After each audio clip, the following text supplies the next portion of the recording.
तेरी जागीर नहीं, उत्तराखंड हमारा है। 1950 मूल निवास की और सशक्त भू कानून की है, ये लागू नहीं हो जाता। उत्तराखंड क्रांति दल इसी तरह से सड़कों पर उतरकर अपना प्रदर्शन करता रहेगा। दोनों सरकारें कुछ नहीं कर पा रही हैं, इसलिए जो है ये अभी पुनः ये दूसरा जो है हमारा आंदोलन शुरू हो गया है। 23 सालों में जितनी जमीनें खुर्द-बुर्द की गई है उनका हिसाब आखिर कौन देगा। उत्तराखंड को बिना आत्मा का प्रदेश बनाने की कोशिश की जा रही है, उससे तमाम हक हकूक निकाल दिए जा रहे हैं। बिल्कुल, मैंने पहले भी कहा आपसे ही बात करके, ये एक सराय है उत्तराखंड, जिसमें कोई भी आए और रहे, अपना मन मर्जी करे और चला जाए। क्यों मूल निवास 1950 लागू करो, लागू करो, लागू करो, भू कानून लागू करो, लागू करो, लागू करो, भू कानून लागू करो, लागू करो, लागू करो। धामी तेरी जागीर नहीं, उत्तराखंड हमारा है। धामी तेरी जागीर नहीं, उत्तराखंड हमारा है। मूल निवास लागू करो, लागू करो, लागू करो, भू कानून लागू करो, लागू करो, लागू करो। नमस्कार, मैं हूं सुनीत चौधरी और आप देख रहे हैं पहाड़ी सफरनामा। इस समय मैं रुद्रप्रयाग जनपद मुख्यालय पे मौजूद हूं और उत्तराखंड क्रांति दल का पूरे प्रदेश में ये 1 दिवसीय धरना कार्यक्रम चल रहा है। चाहे भू कानून से संबंधित मसला हो या फिर मूल निवास 1950 को लागू करने का मामला हो। अभी बीते दिनों आपने देखा होगा जिस तरीके से राजधानी देहरादून में उमड़ पड़ा था पूरा सैलाब, और ये आग अब धीरे धीरे करके फिर से जलनी शुरू हो गई है। धामी तेरी जागीर नहीं, उत्तराखंड हमारा है। उत्तराखंड के साथ धोखा बंद करो, बंद करो, बंद करो, पहाड़ वासियों को छलना बंद करो, बंद करो, बंद करो। क्या कुछ ये मामला है, किस तरीके से इस आंदोलन को आगे बढ़ाया जाएगा। उत्तराखंड क्रांति दल के तमाम नेता यहाँ पे मौजूद हैं, मैं उनसे बातचीत करूंगा। जिलाध्यक्ष बुद्धि बल्लभ ममगाई जी यहाँ पे बैठे हैं। ममगाई जी, जो ज्वलंत मुद्दे थे, जिन मांगों को लेके उत्तराखंड बना था, जो अवधारणा थी, आज फिर से लग रहा है कि उसी आंदोलन की तर्ज पे उत्तराखंड का जो युवा वर्ग है, महिलाएं हैं, बुजुर्ग हैं, छात्र हैं, नौजवान हैं, वो फिर से सड़कों पे दिखने शुरू हो गए हैं।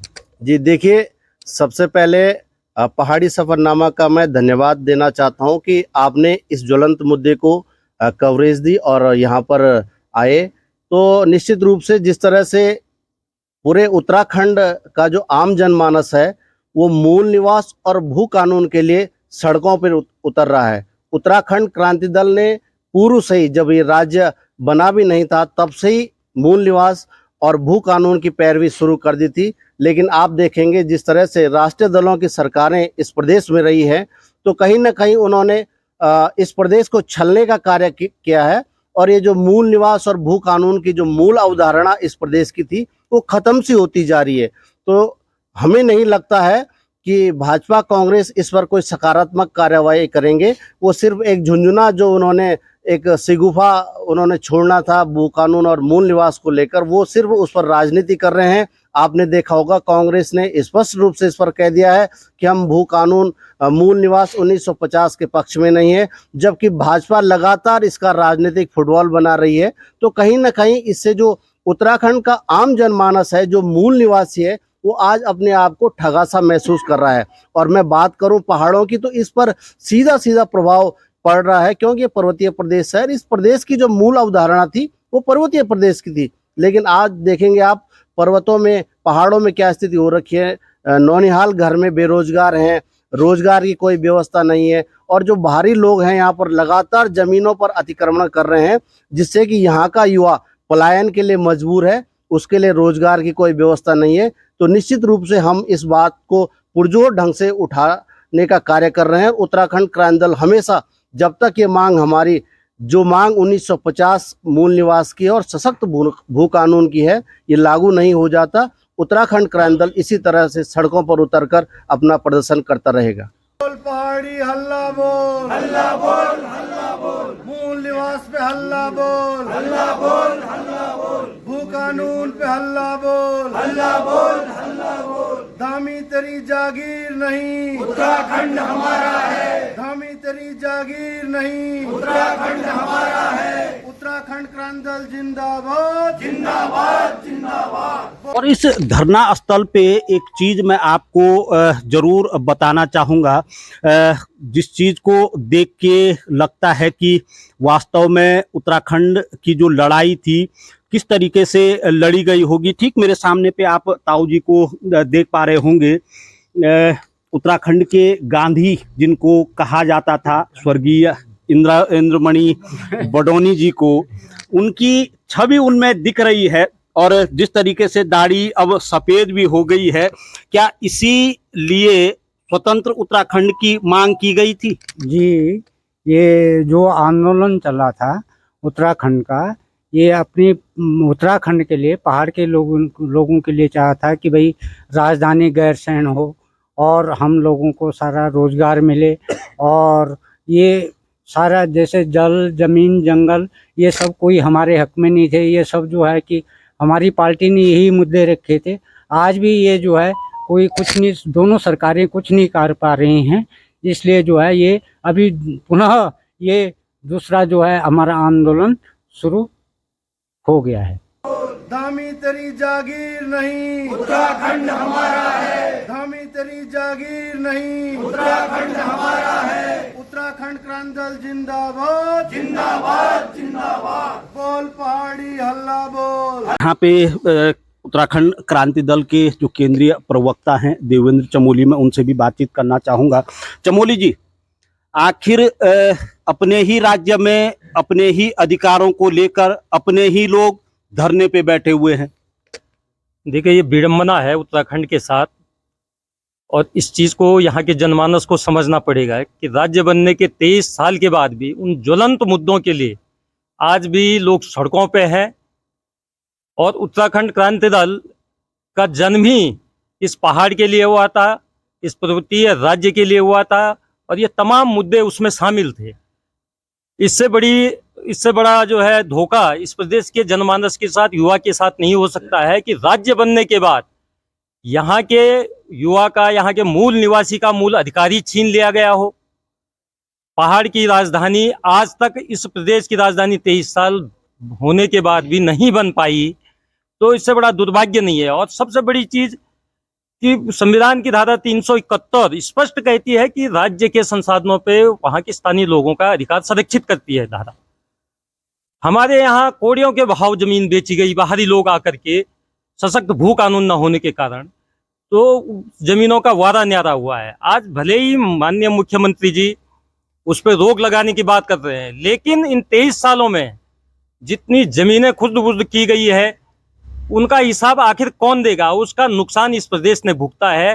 तो इस पर भी सरकार को एक श्वेत पत्र जारी करना चाहिए।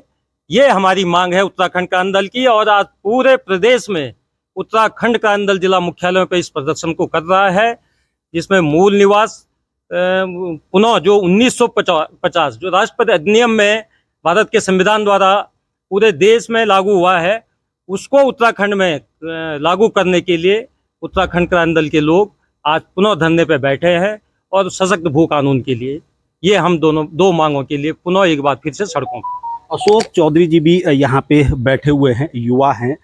चौधरी साहब, अगर मूल निवास हटा दिया जाए, भू कानून निकाल दिया जाए, तो क्या उत्तराखंड की परिकल्पना की जा सकती है?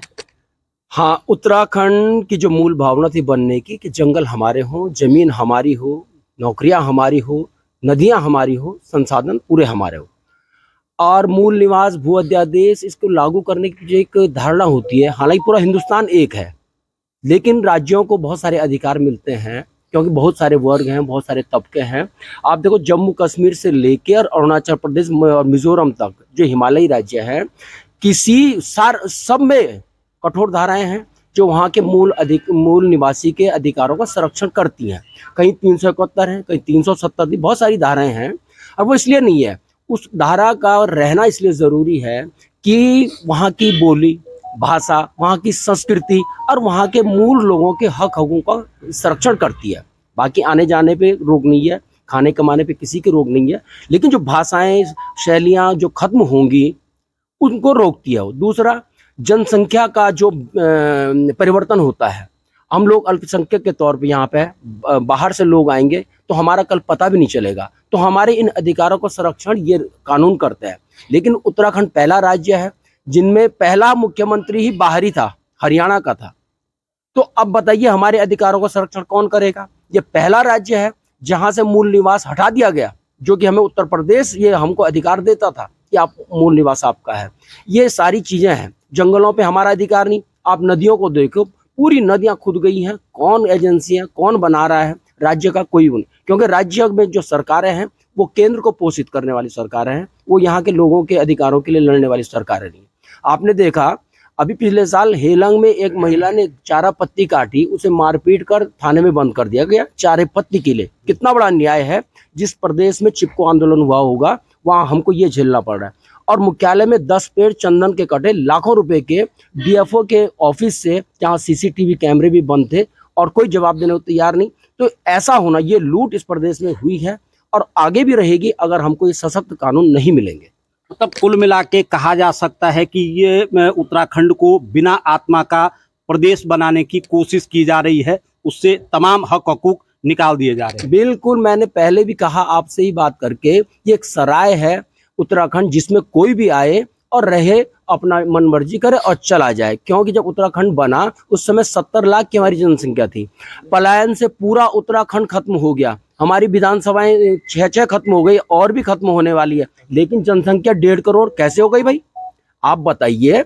जब पहाड़ी पूरा पहाड़ से खत्म हो गया, सारे गांव खाली हैं, तो 1.5 करोड़ जनसंख्या कैसे हो गई? इसका मतलब उत्तराखंड से लगे हुए यूपी और हरियाणा के लोगों ने यहाँ पे आके हमारे मूल संसाधनों पे डाका डाला, हमारे युवाओं की नौकरियों पे डाका डाला। और सबसे बड़ी बात, जो आरक्षण की एक सीमा होती थी, जितने हमारे यहाँ आरक्षण की सीमा में SC ST आते थे, उनके अधिकारों को भी उन्होंने खाया है। और आज हमारे सभी वर्ग के लोग बेरोजगार घूम रहे।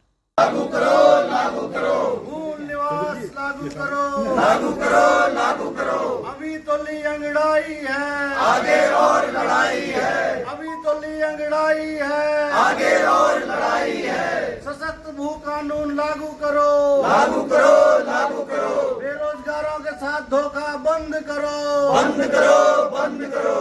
भ्रष्टाचार करना बंद करो, पहाड़ वासियों को छलना बंद करो, उत्तराखंड क्रांति दल जिंदाबाद, उत्तराखंड क्रांति दल जिंदाबाद।